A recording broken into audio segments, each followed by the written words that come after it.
Welcome to Down to Dunk. I'm your host, Andrew Schlecht. We're part of the Athletic Podcast Network. With me, as always, on Wednesdays, it's my good friend, Alex Speers. Alex, what's up? What's up, Andrew? What's up? Not anything going on with the Thunder or the NBA here on August 28th. Usually I can come up with something.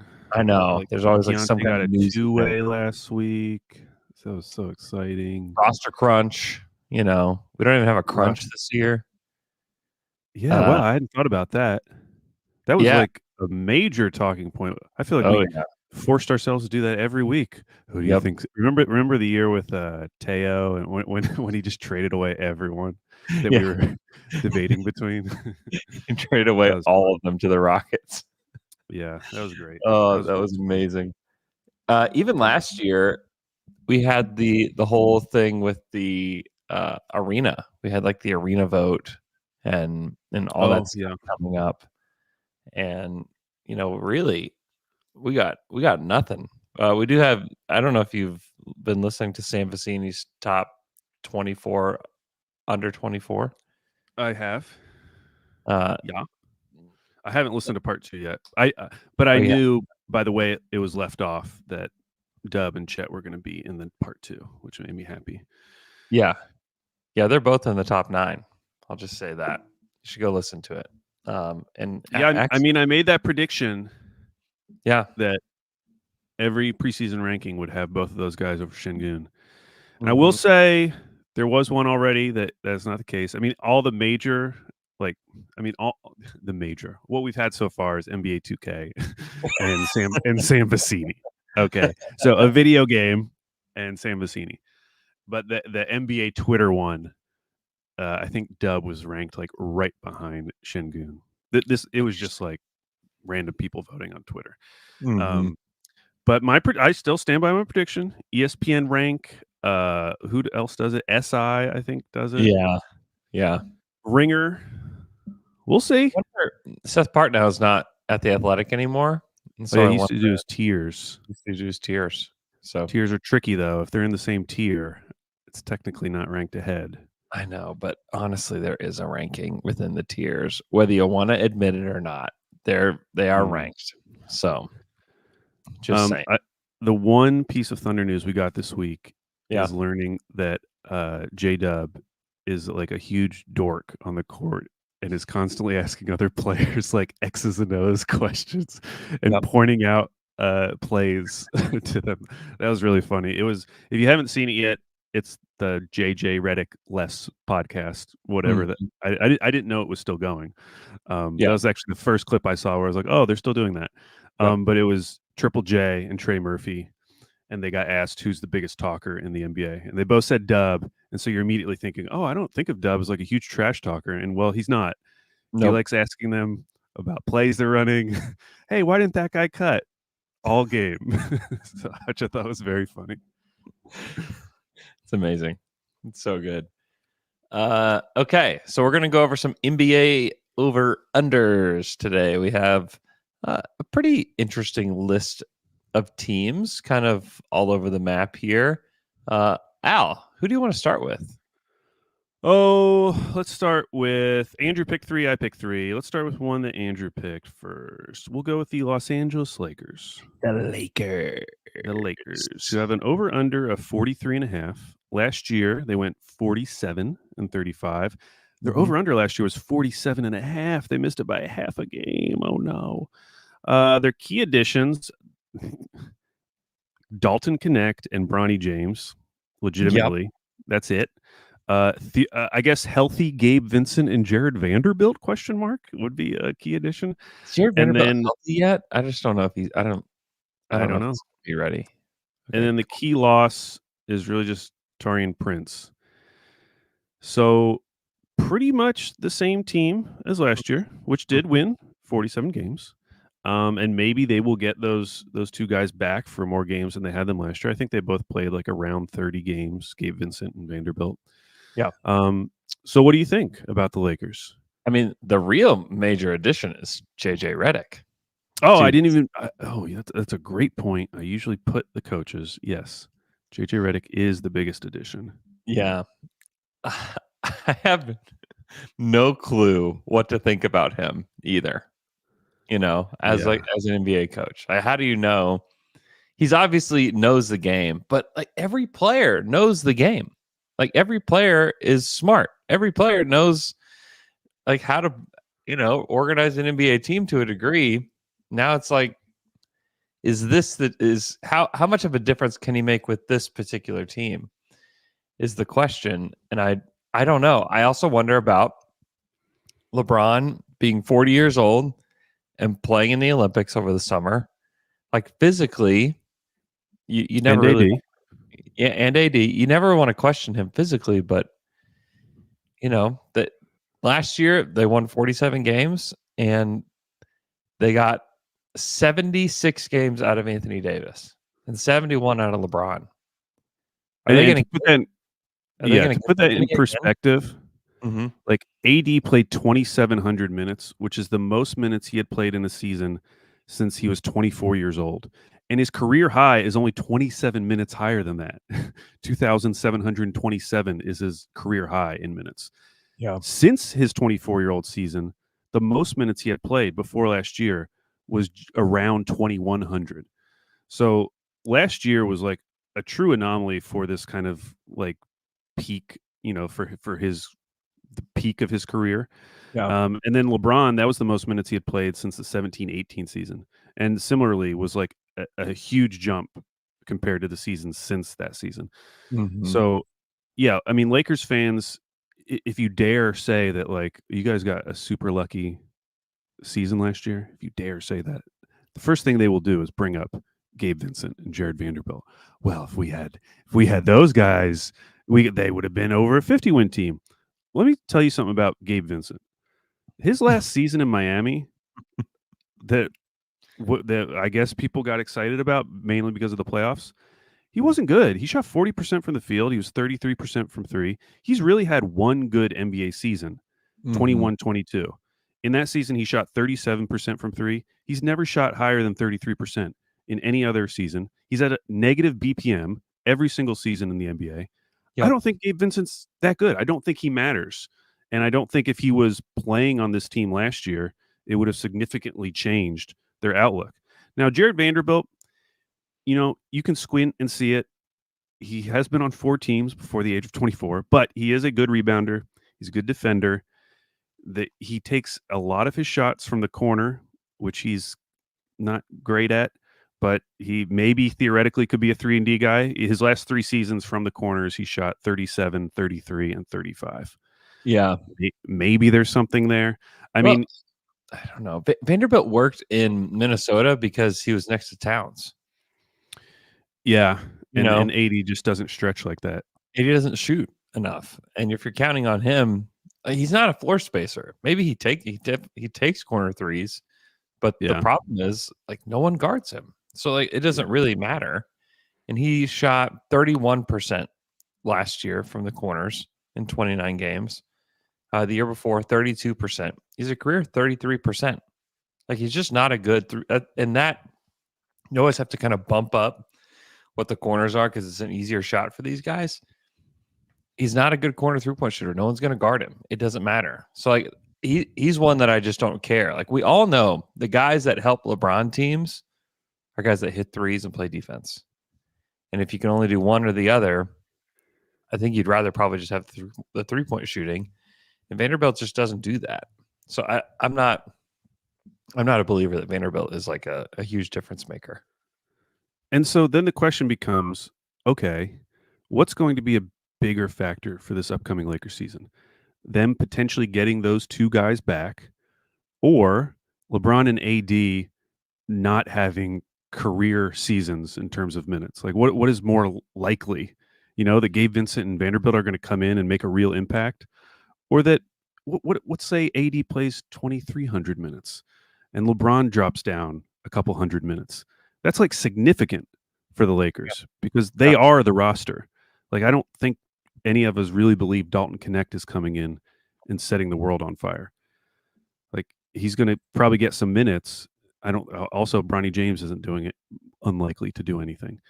Right. So I don't know. I look at this team and I think that they're on the downslope of what they're doing. Yeah. I do like JJ Redick, and I like giving new coach bumps, but I could also see this season being a thing where what makes them bad is just totally out of his control. If they just have a normal AD health season, normal being like what he had been used to since his 24-year-old season, I think this team is like fighting for the play-in. Yeah. Yeah. Man, now maybe they win the NBA Cup again, Andrew. Listen, the NBA needs them to compete in the NBA Cup. They need to put all of their energy into that. They should. Lakers fans travel to Vegas. They need it. They need it this year. Also, you have D'Angelo Russell contract year. Just saying, maybe that gets you there. Okay. You pretty pumped about that? Something else to factor in. Thinking a lot about that. So, you know what I couldn't believe? I always do like key additions, key losses, and I'm looking at like last year's roster compared to this year's roster. Yeah. I completely forgot or just didn't believe that Christian Wood was still on this team. Yeah. I just didn't think he was. He had a player option that he picked up very quickly for like $3 million. Yeah, of course he did. He's about to be done in the NBA. I mean, honestly, the thing that could help them the most, even more than like, other than health and other than like maybe Gabe Vincent and Vanderbilt coming back, if they can get anything from like Maxwell Lewis, who they just signed to a long-term deal, like eventually he has to play, right? Jalen Hood-Schifino, like eventually he has to get a shot, or maybe he's just not good. Yeah. Max Christie, like all these like young guys that they've been collecting, and the Lakers historically have been really good at hitting on those like late first rounders, second round picks. Like they need one of those guys to come through. I mean, the last Lakers young guy that we talked about was Austin Reeves, and he's entering his 4th season. Like they need another one of those guys to come through the system and really show out. And to be honest, I don't know who I would bet. Oh, I guess it was. Wait, who did they give the contract to? Which Max? I think Max. It was Max Christie. Sorry. Yeah. Too many Maxes. I know. God, I got confused also a there. First name, last name. That's true. Yeah, Max Christie is signed through 2028. It has a player option in the 3rd year. Player option. Wow. For $8.8 million. Yeah. They have 7 guys with 3 years or less experience on this team. Yeah. And all of them are like, you basically have Austin Reeves, who's 3 years. Everybody else is 2 or less. So like of like Max Christie, Jalen Hood-Schifino, Maxwell Lewis, Quincy Olivieri, which I don't even know who that is, Kyler Kelly, and Dalton Knecht. Kyler. Sounds like a Star Wars character. I just don't know if any of those guys are going to hit. Knecht is the one that you'd obviously bet on the most, but I don't know. Like they need somebody in that group to hit for sure. So yeah, I'm going under. All that to say, like I just don't believe that they're going to have the same health this year. You also have them like really going for it, and 2 guys that had to play a lot for Team USA that were really counted on in Paris, and so I'm going under. And also, we don't know what kind of coach JJ Redick is. Maybe he's great. Maybe this goes way over and everything is awesome. But I'm just betting on like the health not being what it was last year with LeBron or AD, and for them to be fighting for a play-in spot in a really tough West. Yeah, and they really need Vanderbilt and Gabe Vincent just to soak up minutes, because Taurean Prince played 2,100 minutes for them. He was their 5th most played player. Like, he's a pretty good player. They need to fill those minutes. They need to be able to not have to play Cam Reddish 1,000 minutes in a season when he shot under 39% from the field. He's going to play a lot again, I would guess. Like their roster just drops off after a certain point, and you just have no idea what to expect from anyone. So yeah, I'm going with under as well. I don't believe in the Lakers at all. Yeah. Okay, let's do a team that I picked.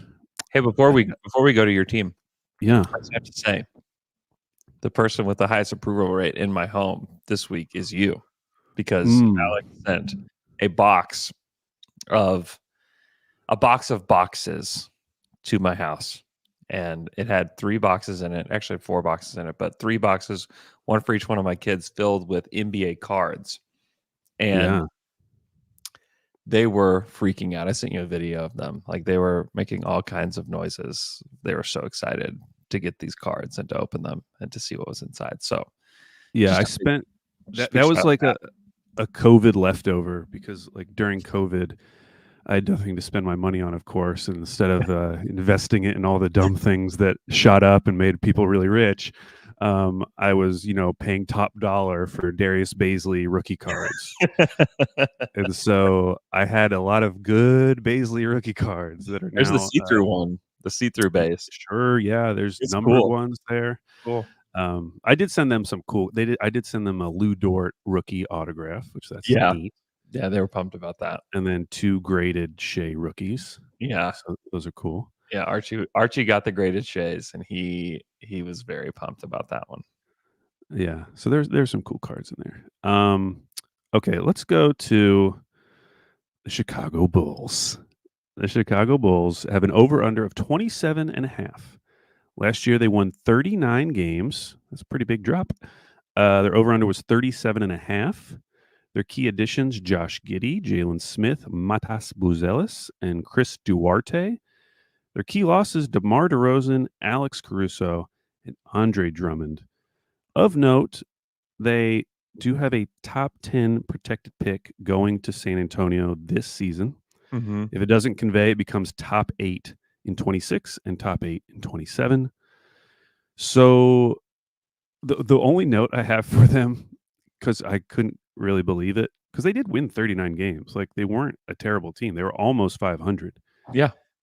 They had the 22nd ranked defense last year with Alex Caruso playing 2,000 minutes. That's got to be one of the worst defenses in Billy D's history, right? It has to be. Yeah, because that was the thing. Even with Vucci, Billy had been able to like string together these like top 10 defenses in Chicago. The year before, I think they were top 5, I believe. Yeah. And it was largely the same team, although, Kobe White was getting a lot more minutes last year. And my thing with the defense is that, DeRozan, he's not thought of some like amazing defender. But if you look at the on-off numbers, he wasn't like a huge negative to the defense.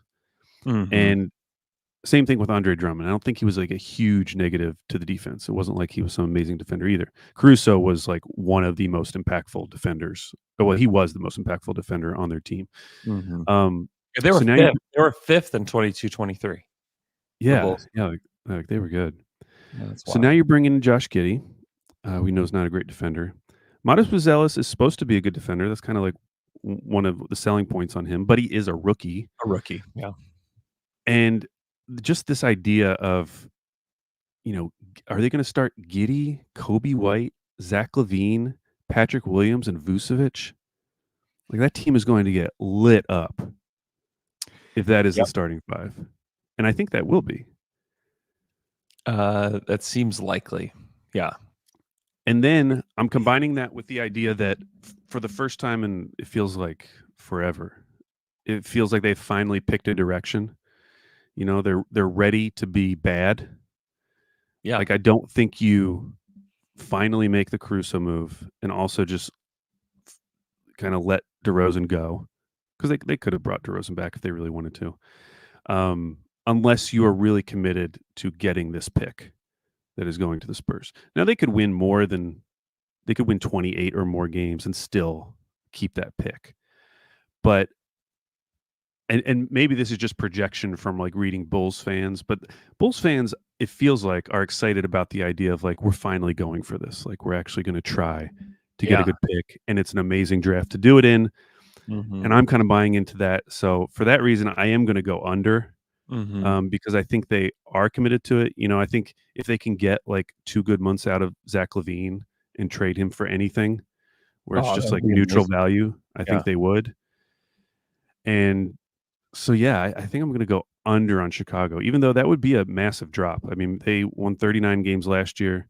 This means they would have to win, at most 27 games, so a 12-game drop. I do think Caruso's a huge loss, and obviously DeRozan's a huge loss to their offense. Mm-hmm. Yeah. The Bulls, I'm looking back, I can't believe they signed Vooch to an extension last year. Yeah, that was definitely unforced error. Just like a year ago, they signed him to an extension. Like, this is going so well. We must give this guy more years and more money to be here. That's just unbelievable. Yeah, they're going to be bad. I mean, defensively, they're going to be bad. I think it's a good situation for Josh in that I just don't think there's going to be any pressure. I don't love the roster construction around him, but it is. What do you think about the pairing of Josh Giddey and Kenneth Lofton Jr.? I think that could be something. Like it, love it. Yeah. If there's a signal to the world that they're trying to tank, it's the signing of Kenny Lofton Jr. Because what you need with a good tank, entertainment, lovable characters, right? Yeah. And like Kenny Lofton is a lovable character that people can get excited about, that will assuredly not be on a winning Bulls team when the time comes around for them to be good, but just to have him along for the ride is really also nice. He's one of those players where he'll have enough games where if you're a Bulls fan watching this every night, you'll convince yourself, like, oh yeah, I think there's something here. He kind of has that Moses Brown thing where he's like just good enough to have some like really awesome stat lines. Yep. Where you can talk yourself into it. Yeah. Yeah, no question. But they need to be one of the worst teams. They need to offload more players. I mean, if they really want to get in this. Yeah, I think they need to lean in a little bit more as well. And I think they will. I'm also very interested in just Billy Donovan. What's he doing? There's no way he is excited about this. I mean, maybe he'll be initially excited, but I feel like by December he'll just be looking around like, why am I doing this? I mean, this is why he left OKC. He didn't want to be a part of a rebuild. Hey, and for everybody that just sat around and wondered, what would Josh Giddey look like with Billy Donovan? You finally all those people that thought that. Everybody. We have great news for you. Would you like to go over or under? I'm going under. Okay. You could talk me the over just because it is such a low number, but I just think they've lost a lot of like just normal NBA guys. Yeah. Yeah, they have. They still just do some perplexing things. Like what are we doing with Jalen Smith? Can somebody tell me about that? I don't know. Like, what are we doing there? I guess he'll be Patrick Williams' backup. But I guess they're going to play Modest at the 3 to start his career. And then as he gains strength, I mean, isn't the idea that he's kind of like a long-term 4 once he gets... I mean, he's big. Yeah. And he's tall and has long arms, but he is thin. Yeah. But I don't know. I would just play him at the 4 if I were them and just try to play as fast as you can. I wouldn't mess with putting him at the 3. Next team, the Golden State Warriors. Over under 43.5, same as the Lakers. They won 46 games last year. Their over under was 48.5. Key additions: DeAnthony Melton, Kyle Anderson, Buddy Hield. Key losses: Klay Thompson, Chris Paul, Dario Saric. What were you interested about with the Warriors? You have a strong feeling on the Warriors. Yeah, I mean, this one's interesting because they obviously lose a legend in Klay Thompson, who's going to be, go down as like one of the best Warriors ever. But I just wonder if he was kind of an anchor on their team last year, in that he kind of pouted a lot publicly, and I'm sure he did privately. This was not a great situation, and they kind of knew where this was heading. And so I wonder if there was just like an emotional weight that existed with this team last season. obviously there was with stuff with Draymond and the suspension, and there was just a lot that went on with this team last year. And this year, I just think that they have a chance to have one, just kind of better camaraderie. They have a lot more young guys to go with Steph, who just is like a guy who plays the game in such a joyful way. And they brought in players that I think fit what they do as well. With Kyle Anderson, I think will be a great Warrior. I think Buddy Hield, they're going to find him open shots. So I'm in on the over with the Warriors. I think that together, like DeAnthony Melton, Kyle Anderson, Buddy Hield, like I like that trio. I think they can all play. DeAnthony Melton needs to be healthy, but if he is, I think he's a better fit for the Warriors than what Clay was last year. So I just think they have better role players. Now they need these guys to play well. They need them to hit. Is it possible that DeAnthony Melton, Kyle Anderson, Buddy Hield aren't good for them? Yes, it is definitely possible that they're all three not very good. But I think that at least two of those three are going to be good enough. And I think Draymond showed last year that he still has a lot left in the tank. And clearly Steph does as well. So, and then there's a lot of hype around Brandon Podziemski coming into year 2. Mm-hmm. So, if he makes any kind of leap, that could also help. So yeah, I'm in on this Warriors team. I think they're a little bit more fun, a little bit more loose than they were last year. Yeah, this is actually going to be one of my locks. We haven't really talked locks yet, but I'm locking the over. Wow. I feel pretty strongly about the Warriors this year. Yeah. You mentioned that Clay might have been an anchor. He was. Looking at the on-off numbers, when he was on the court, the Warriors had a net rating of minus 4.9. One that I didn't realize, the worst on the team, and he played a decent amount of minutes. I think he played over 1,000 minutes. Dario Saric, when he was on the court, they were a minus 6.8. Now, does that surprise anybody after watching him in OKC? He just wasn't that good. No, he wasn't. Hey, but I'm sure he's going to be great. Just like Russ in Denver, they're going to have that 2-man game working. That's right. And then Andrew Wiggins, who I realize is still on the team, but I just want to point out that they were also a minus 6.2 when he was on the court. Yeah. So they have to figure out that. But from February 1st last year, they went 26-12. They were the 11th ranked offense, 10th ranked defense. And it kind of got overshadowed by that play-in game where they go to the Kings and Clay shoots literally 0 for 10. Missed all 10 of his shots. Now, he wasn't the only reason they lost, but Klay Thompson going over 10 really hurt you. And it's in his final game. It was just like a really downer end to their season after they had really been making a run in that second half. You have to factor in like the Draymond suspension. Now, it's no guarantee that won't happen again, but that also hugely affected their season as well. I mean, he missed a huge chunk of the season for just a really stupid reason. It had nothing to do with injuries. Totally. And so if they can just get a normal season from these guys, I think they will be absolutely fine. And I think they brought in the type of players who, and I've said this about Denver, I've said it about Dallas, where like I think they brought in really good regular season players. Mm-hmm. Like I think Buddy Hield and Kyle Anderson can really help in the regular season. Now, once you get to the playoffs, it may turn out that Buddy Hield's only going to really have one good game like he did with Philly. Yeah. Or Kyle Anderson, all of a sudden his minutes are going to drop below 15 minutes a game because you just can't play him as much. Maybe this will end up affecting them in the playoffs, but I think for the regular season, like they added a lot of veteran depth.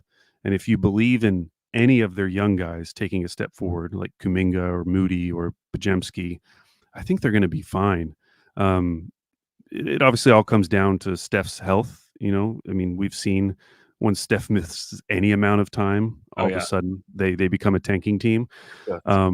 But if he's healthy, I just think this team is. I think they were solid last year, and it just all their stats look weird because of the Draymond suspension. If Draymond doesn't get suspended for 25 games or whatever it was, I think that team was easily going to win like 48 games, 49 games, and they would have been with the Suns like in that kind of 5-6 range, and I think it would have worked out for them. Mm-hmm. So yeah, I'm going over as well. Wow, let's find one we can disagree on, Andrew. I know. Okay, maybe this will be one. Well, I was going to say Kuminga is such an interesting one because, like in January, Kuminga averaged 26-2. In February, 18-5-3, and in March, 19-4-2. I mean, the guy is improving. He started the season rough. Like in November, he was only 11 points per game. Like as the season went on, he got a lot better. And so if he can take that next step, he's still young. He's still only 21 years old. So if he can take that next step, that would be a huge help. And without Clay there, just the shots, are going to be spread around a little bit more. And I think having guys like Kyle Anderson and Anthony Melton can help Kuminga too, as they're just kind of like role players that accentuate what the team does. So yeah, I think, I'm with you. I think the Warriors are going to hit the over. Now our next team, currently my hometown team, the Portland Trailblazers, have an over-under of 21.5 games. Last season, they won 21 games. Their over-under was 28.5. Key additions, Denny Avdia, Donovan Clingan, and Devontae Graham. Don't know if that's a key addition, but they did sign him. Their key loss, mainly Malcolm Brogdon, who was included in the Denny trade. Mm-hmm.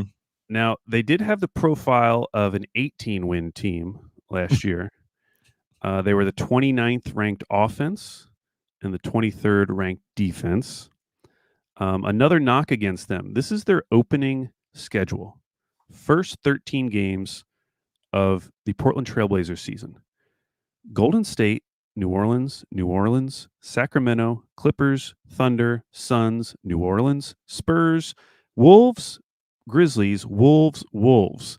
They play the Wolves and the Pelicans 3 times apiece in their first 13 games. They don't play any teams from the East. The worst team they play is the Spurs.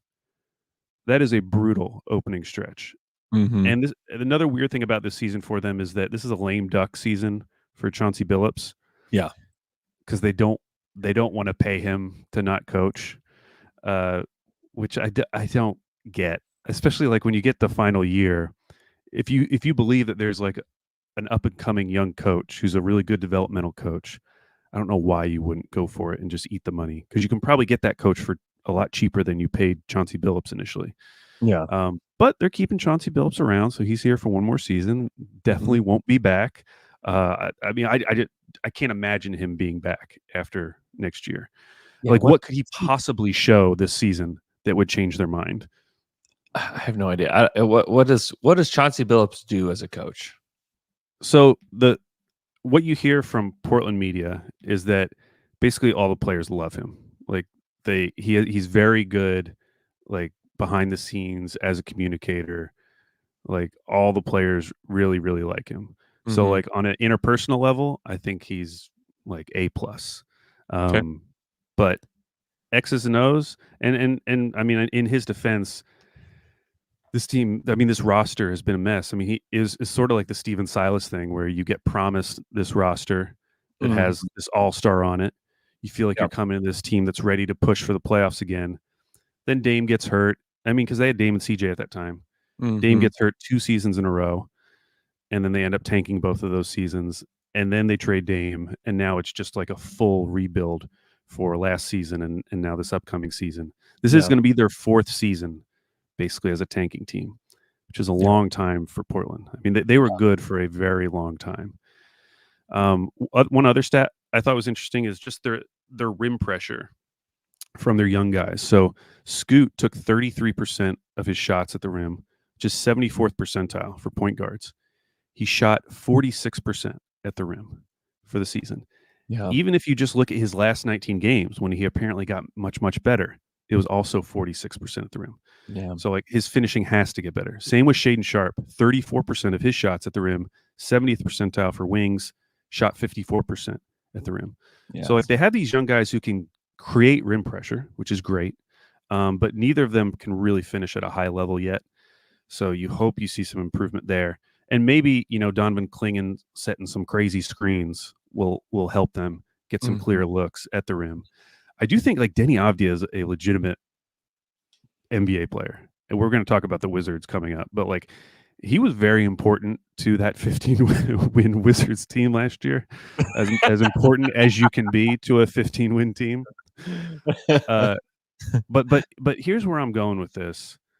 I'm taking the over. I am going to go over on the Blazers. What is your how many games do you think you're going to win? 22. I don't care. 23. It doesn't matter. Like, okay, I still think they're going to be terrible, but they won 21 last year, and that was without Malcolm Brogdon. Now I know the West has gotten better, but I'm banking on one of these teams, falling off for some reason, and I just look at this team and just this team being in this city and thinking about a fourth year of tanking, and I just think they're going to be a little bit more motivated. I'm sure they're still going to want a good pick, but I don't think it's going to be as ugly as it's been these last couple of years where they really were like all out tanking. Yeah. Because they're at a point now where they have enough young guys on this roster that they're interested in, like Scoot Henderson, Shaden Sharp, Donovan Clingan. You can even put, like Tumani Kamara in that. They have to see what these guys look like together. They did not get that opportunity last year. Shaden Sharp only played he played less than half of the season. Right. Scoot missed a ton of games. Mm-hmm. They didn't get to see at all basically what those guys looked like together. And so I think they have to be committed to playing these guys more. And there were just so many times going to Blazers games last year where the guys they were bringing out on the court were just guys you have never heard of in your life. Mm-hmm. And there were so many non-NBA players, like for instance, Chris Murray, who I just don't think is an NBA player. Yeah. I don't know if he'll need to play this season because Denny Avdia is going to come in and be playing, 32 to 35 minutes every single night. Yeah. So I think they've fixed some of that. Now, the big question is like, they could trade Jeremy Grant at any second. They could trade some of these other veteran pieces on their team at any second, Anthony Simons being the other big one. So that would obviously change things dramatically. Mm-hmm. But for right now, I'm going to go over. Yeah, I just wonder what they are going to do with. They have this like group of guys with Jeremy Grant, Rob Williams, DeAndre Ayton, Anthony Simons, all players that I think are clear NBA guys. Like, what's the plan here with them? Because you draft Clingan, and so clearly that your hope is that he drafting him in the top 10, him you have this year of suffering, and like he hoping that he's the starter. So like, what are you doing with Rob Williams and DeAndre Ayton then? Like that's one of my questions is like, who starts, who plays a bulk of the minutes at that big position, and what do you do with the other two guys? Because I think you want it to be Clingan, and like that's the thing about Clingan. Everybody said, "Look, he's ready to play now." Yeah, I mean, you could easily imagine a scenario where Clingan has like a Walker Kessler type rookie season where he is immediately impactful, and their defense is significantly better when he's on the court. Like that would not shock me at all, and that's something that they really just didn't have last year. And they also, you didn't even mention Duop Reith, who was a very fun player. Yeah, I mean, and he's not even going to get to play if everybody's healthy. He's one of those like sneaky old guys because he's actually 28 years old, but I had never heard of him before last year, so I assumed he's like, oh, he must be 22 or 23. Right. And he's in his prime, Andrew, but he did shoot 36% from three as a 6'11" center. So I like him. I was like, if he was Clingan's backup on a bad like young team, like I think you'd feel pretty good about that. I just think they've put themselves in a weird spot, specifically with Ayton because of his contract. He's $34 million this year, 35.5 next season. I mean, it's and you kind of have to play him. You do. He's 26 years old. Like you have to play him. And there's just been the Suns picked him number 1 overall, and we're just really glad to get him off the team. I would be more interested in moving him than Jeremy Grant. Oh, absolutely. Just to free up that path for Clingan, but also like to play someone like Duop Reith, and you still have Rob Williams in that scenario. Like if he comes back and can give you anything. Yeah, and his contract is so small that it's like doesn't really matter. And if he like comes back and he plays 50 games for you, you could probably, or 40 games or whatever, you could probably trade him at the deadline. If he looks good. Ayton's the one that I just don't know. Like, how do you move him, and who would take him? Like, what team out there needs a big that also would be willing to pay that big $35 million?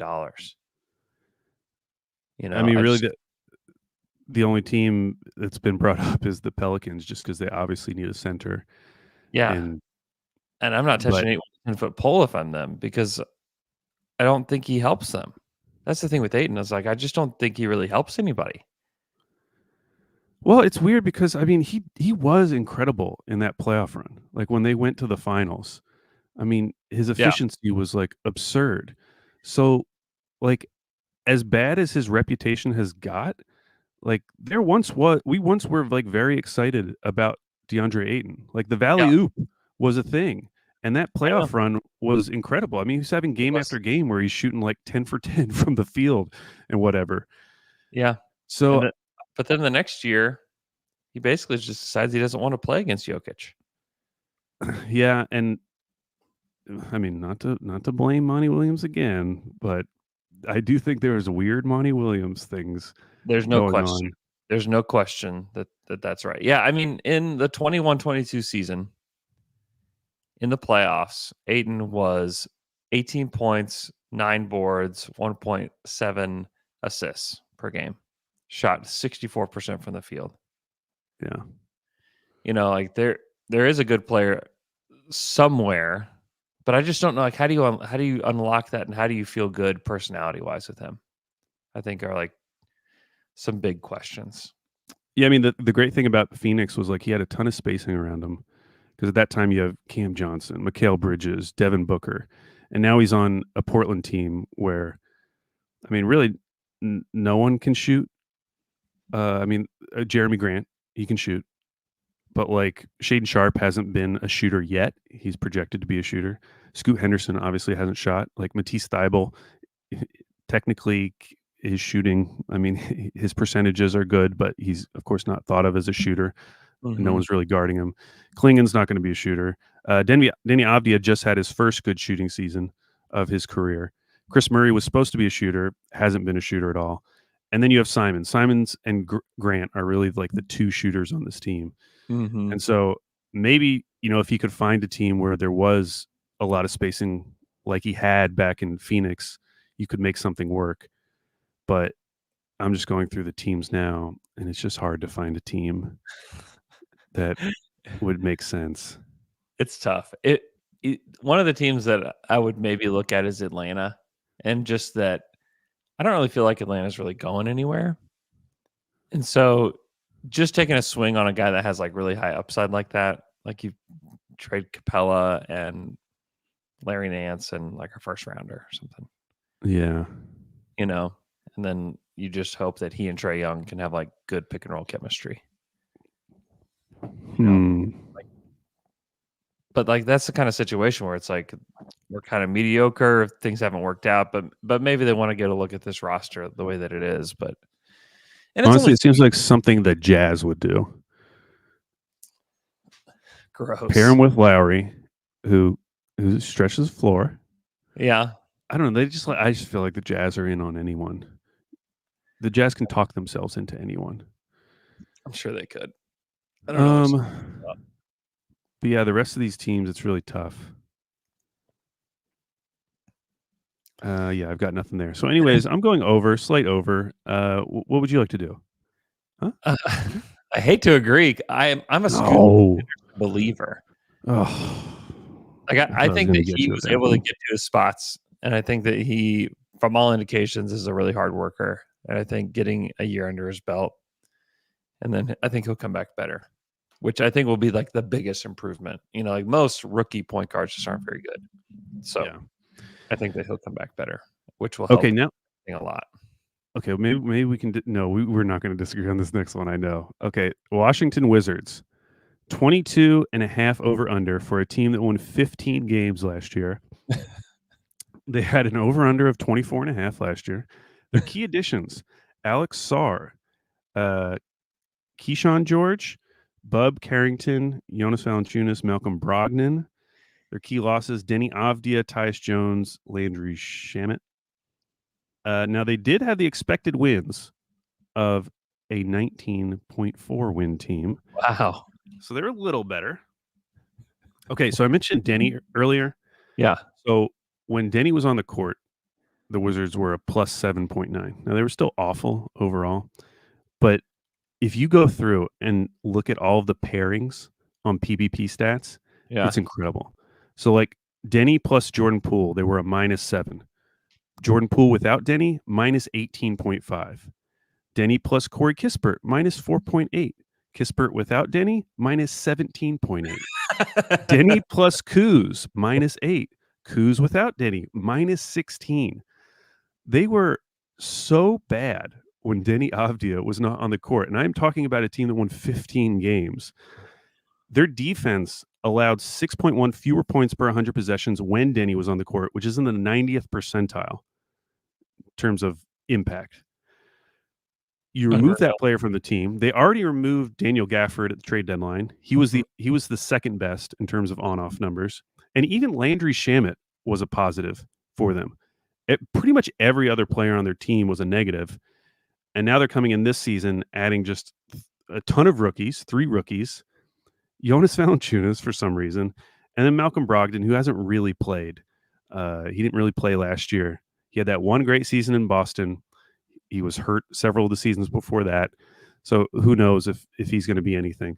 But how is this team supposed to win 23 games? They won 15 last year. Why would they win 23 games? They don't want to. They don't want to. And they also, I mean, how do you feel about the coaching change? I mean, it's a Thunder guy, Brian Keefe. Or they didn't change it again, did they? Well, no, he was like he was there at the end of the season because he was like the interim, and then they I mean, I don't know. I mean, it's kind of similar with the Daignault thing at the time. We were like, we didn't really know what to think. Clearly, but what you can say is that they're clearly going like the developmental route, which obviously we know that, but it's a developmental coach. So they're committed, and I think they're going to play these rookies a ton of minutes. Yeah, and more than any other team, other than actually, I should say Brooklyn. Brooklyn probably has the clearest case to tank, but like Washington's right up there. Like this is only year 2. Like we know what the plan is. We know what has been done in Oklahoma City, and all those former guys are in their front office now. Why is this team? Why would you ever bet this team to win 23 games based on all that? I think this is one of the craziest over-unders. Yeah, and I mean, they're probably going to deal Kuz at some point this year. But yeah, I mean, they're just going to give Coulibaly, Sarr, Bub, and Keyshawn George just like the keys, and just say, all right, guys, do what you do, whatever it is you do it. Yeah, they're going to be awful. Yeah, they may even give Johnny Davis some more minutes. I mean, who knows? Okay, no, that's a bridge too far. But yeah, I mean, I feel like they should, because one of the things about the Wizards last year that made them less fun to watch is that it was still just a team of holdovers. Yeah, and really, in terms of young guys, it was just like Bilal that you were mostly excited about. Yeah, this year, I mean, I'm sure there's people that are just as excited about Bub Carrington as Alex Sarr. Like that's an exciting player. He was good in summer league. More excited for Bub. Yeah, maybe even more excited than Alex Sarr. So now I feel like with Sarr, Carrington, and Coulibaly, like they have that's 3 young guys you can get excited about. Yeah, need to play those guys a ton of minutes. We'll see what Keyshawn George can do. But yeah, just play all the young guys. I think they'll be more fun, more entertaining. Yeah, but also still really, really bad. Yeah, and also they brought in some experienced tankers in Marvin Bagley and Sadiq Bey. Now you say that. The one name I didn't mention, the only other positive player for the Wizards last year was Marvin Bagley, who was they were like a +3 when he was on the court. So you watch your words, Andrew. This could be the breakout season. That must have been an accident. No, not an accident. So I'm guessing we're both going under. I mean, yeah, I think you'd be foolish to pick the over. Like, there's this one is like, this one makes me want to bet. This makes me like, want to. Why is this so high? I know. Like let's just put our mortgage on this Wizards under. I'll check with my wife. I might do that. Okay, so our last chance to disagree on a team is the Toronto Raptors. I'm gonna really try to. Okay, the Toronto Raptors over-under is 30.5. Last year they won 25 games.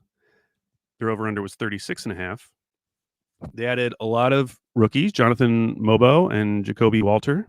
Mm-hmm. They also brought in Davion Mitchell. Mm-hmm. They lost Gary Trent Jr., who I did not realize played the second most minutes on that Raptors team last year. Yeah. He was a big part of winning 25 games. Some notes. They went 3-21 in their last 24 and still lost the pick, which is incredible. That was top 6 protected from the Pirtle trade. Yeah. I mean, 3-21, you're not too far away from that Poku year. I think they were like 3-27 or 3-26 that year. Yeah. In that last stretch. RJ Barrett, Scotty, and Emmanuel Quickly played a total of 439 minutes together. That's it. Mm-hmm. So you hope that this season you can finally start learning what you have in those three guys who you have already paid. But one like early sign of hope is that in those 439 minutes together, they were a plus 3.3 when they were on the court. So, maybe they have something there, but I really don't like this roster. I don't like how much of their money is tied up in those three guys, and you throw Pirtle in there as well, because I just don't think this team's very good. Mm-hmm. I do struggle with the over/under, though. I've made the case in my head for both. Yeah. Do you feel strongly one way or the other? I've decided where I'm going to go, but I was wondering if you've decided. Yeah, I don't like the roster overall, but they have like enough NBA guys that I mean, would it be crazy if Scotty Barnes took another jump going into year 4? Would it be crazy? I mean, RJ Barrett was born year 2000. Like he's still young. Like I don't know. Yeah. Like I could talk myself into the over here. Also, Grady Dick, I think, is going to have a chance to play a lot more and to be more impactful this year. I think he's actually going to have a good year. So I don't know. It's a nasty roster. It is a roster built for the middle, is what it is.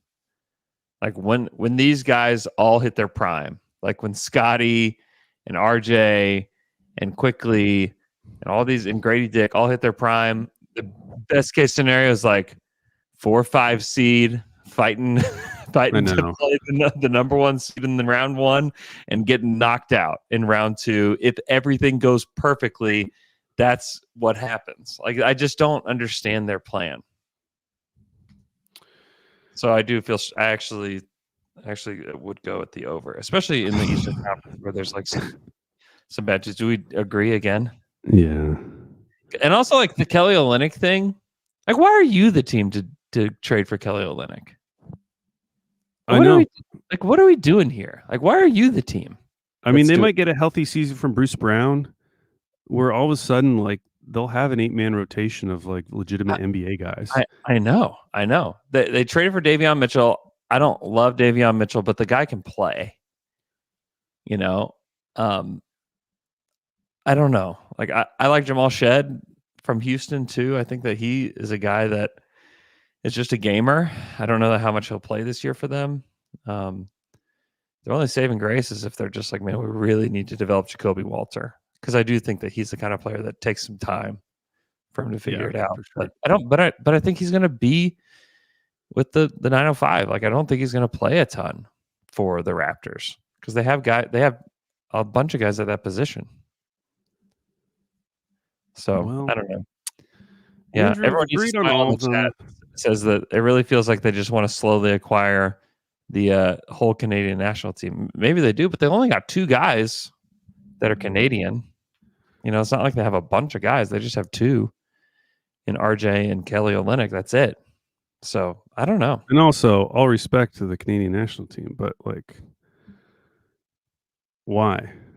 Like I get they're from Canada, but it's not like this is some like amazing team that you must reconstruct because they were so dominant. They could just have Shea. I mean, obviously, that would be amazing. But if you're picking up the scrap pieces of the Canadian national team, not so good. Yeah, one of my reasons for going over is just because they are such a weird team that seems to be averse to wanting to fully tank. And then, of course, the 1 year they decide to commit to it, they lose their pick, which is so funny. So I assume, it's not like they're going to be sitting any of RJ, Scotty, and IQ if they're healthy. They need to see what they have with those guys. And those guys are all legitimate NBA players, even if I don't love their eventual ceiling. So that was kind of my thinking with taking the over. Yeah. Scotty made the All-Star team last year. I mean, he was 28-6 last year with a steal and Eastern Conference, 1.5 blocks. I mean, he still made it, Eastern Conference. I'm so sick of the discrepancy between the East and the West. The fact that there's so many guys in the East who get to call themselves all-stars while there are legitimately great players in the West who are just not going to make the team. Yeah. Like everyone, I feel like, would take Chet over Scotty. Scotty will probably have more all-star games. He's going to have significantly more all-star games than Chet because he's going to have this like run-up where he'll just get picked to that team every year going forward, assuming he's putting up stats like that. Yeah. And it might take a few years for Chet to make it just because the West is so tough. Yeah. It's true. It's true. Who else was undeserving to you? It's not that they're undeserving. It's just that if you drafted the 24 All-Stars just from the league, way more than 12 would come from the West, is what I think. It's possible. It's possible.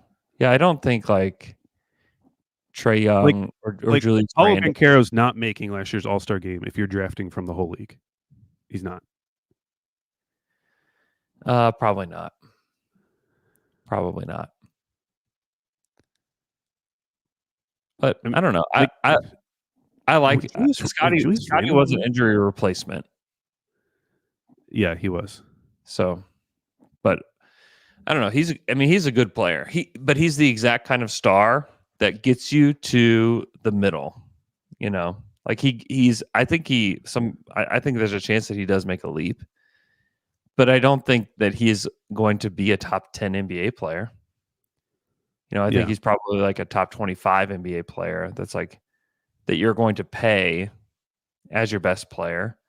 And that could eventually get you in a rough spot, because you don't have a good enough roster or the team around him isn't good enough. Because, I look around this team and I think it's really uninspiring. And they need to tank.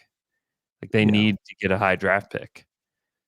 But yeah, I don't see it. I think that they're destined to be a team in the middle, and like I said, fighting to lose in round 2 with all their might. Just as a reminder, Sabonis, De'Aaron Fox, James Harden, who was really good last season, Rudy Gobert, who's anchoring the number 1 defense in the league. None of those guys made the All-Star game. Yeah. 4 legit players. I'm not even being Homer. I'm not even talking about Chet and J-Dub. Yeah, it's true. Kawhi and Paul George were healthy enough to play in the All-Star game last year. How about that? I know, that's kind of weird. Weird to think about. Last thing I'll leave you with. Yep. Because I was on Cleaning the Glass a lot. And this is just one of those stats that I just stare at. And I'd love to hear people's thoughts. On-off numbers for Lou Dort. For the last 2 seasons, the Thunder have been significantly better offensively when Lou Dort is on the court, which I actually find fascinating because last year makes sense. He had a really good offensive season. He had his worst offensive season 2 years ago. Yeah. He was terrible. They have been significantly worse defensively every time he is on the court. And these are not like insignificant swings. Like his effect on the offense, just when he's on the court, +3 2 seasons ago, +2.4 last season. That's like 78th and 73rd percentile in terms of that impact. Defensively, 2 years ago, +3.1, which means they're giving up, an additional 3 points, and then +3.5 last year, 24th and 22nd percentile. I don't know how to explain it to myself. Like, and I know that on off can't capture everything. It can't capture what's going on the court. I just think it's so interesting that there has been this trend during Dort's career. And I know what you're initially going to say is like, well, Dort's always going to be out there when the best player on the other team is out there. He's always going to be guarding. I mean, we see it in like the matchup difficulty, but you can say the same thing for Alex Caruso, and his defensive on-off numbers are like incredible. Yeah. He's like number 2 in matchup difficulty. So I just don't totally get why it is like that. And I tried to do like different combinations of players to see like, why is this being affected one way or the other? Is there any combination that is kind of causing this? I couldn't find anything. I was thinking like maybe he played like a ton of minutes with Giddey or something, or like with one of the, less good defenders. Yeah. It wasn't anything like that. I can't figure it out. And I know that maybe it's just an aberration of on-off numbers, but it's just strange. That is strange. Yeah, I don't know what to do with that either. Yeah. My only other guess is like that tying him to Shea offensively, is probably a piece of that puzzle. But yeah, that would be very helpful to play with Shea. I mean, playing with the guy who's second in MVP, might help you a little bit offensively. But at the same time, like it's not like Shea's defensive on-off numbers are like he was -0.1. Yeah, that's what I was about to say. Is like it doesn't really answer the defensive portion of it. Yeah. I just thought it was interesting. I'm not like, this isn't a shot at Dort. It's more just like I don't understand it because the 2 previous seasons, they were bad those seasons. But and so it actually makes more sense why they were significantly better defensively when Dort was on the court, because it's like, well, the guy's coming off the bench, and maybe that's part of it. As the roster has gotten better, there are better defenders coming off the bench, but still, you don't see this swing for other guys on the team, which is why it confuses me. And we can see with our eyes the defensive impact that he has, Let me see. I was going to look at, like he was clearly one of the better on-ball defenders in the playoffs, period, in the entire NBA. Yeah, for sure. And so, I don't know. If you just look at the team as a whole, the team was worse defensively when Gordon Hayward was on the court. Shout out. Which makes sense, but also didn't play a lot of minutes. Lindy Waters, same thing, didn't play a lot of minutes. Then it's Dort. Then it's Josh Giddey. And then offensively, though, it's like Shea, Isaiah Joe, and then Lou Dort in terms of, what that swing is. So I just think it's goofy because it's opposite of what you think. And actually, the other one that is interesting is J-Dub because it's flipped of what you would think. You would think, oh, J-Dub must be making their offense a lot better. He actually... He's like the anti-Dort, where and that one I actually understand because he got so many more minutes without Shea, like as the season went on. So that I sort of get. I would love to see a quarter by quarter breakdown for Dub, because I'm sure it's like quarters 1 through 3 is like could be negative offensively, and then my guess is that it just skyrockets in the fourth. Yeah, but on the other hand, the team was much better defensively when J-Dub was on the court. Yeah. So, I just find Lou Dort fascinating because we, as Thunder fans, we often talk about how like he doesn't get enough respect as a defender. Yeah. And that argument usually comes down to his off-ball defense, which for me personally is just hard to gauge. Like, I'm not good enough as a basketball player too. But it's also like the scheme calls for some of the stuff that people don't like about Lou. Is like some of it is the defensive scheme. So it's not. Some of it's a little bit unfair because I don't think everybody that's like trying to judge him watches the Thunder all the time and really understands their defensive scheme, because it relies a lot on just like this scramble and recover. which Lou is like one of the best at. So I don't know. Well, hey, if there's a smart guy out there, hey, like a Mark Schindler who wants to write a huge piece to explain Lou Dort's defense, I'd be very interested in reading it. Looking for a smart guy. Hey, Esfandiar Barahini, who covers the Raptors, tweeted out a picture of Grady Dick looking beefed up, ready to go. Oh, really? Yeah. Okay, so we're doubling down on our over then. So might need to lock it in. Just saying. All right. He's looking beefed. Okay. Thanks so much for listening to our show. Hope you guys are doing great. We will have another episode on Friday. I think that it'd be worth kind of breaking down Sam Vecini's podcasts about the 24 under 24. So we'll probably do that on Friday. I'm also going to be joining Sam on Thursday, and we're going to do a draft. We're going to draft the 24 under 24. So we're going to do teams. So me that's dangerous for you. And Sam and Bryce. I know I got to try to like filter out some of my homerism, before I get on this pod, but it's going to be ask for the number one pick so that you can just take Wemby and then not have to. I'll ask for the number one pick and I'll take J-Dub. Because where did he have Chet? How high? That was. I don't remember the number. I was listening to it last night while I was mowing, and it was getting dark, and yeah, I don't remember. I don't remember. I have to like mow when it's. You can't remember because it was getting dark. Dude, he was number 4. He was number 4. Okay, that's pretty awesome. Zion was 3. Ant was 2.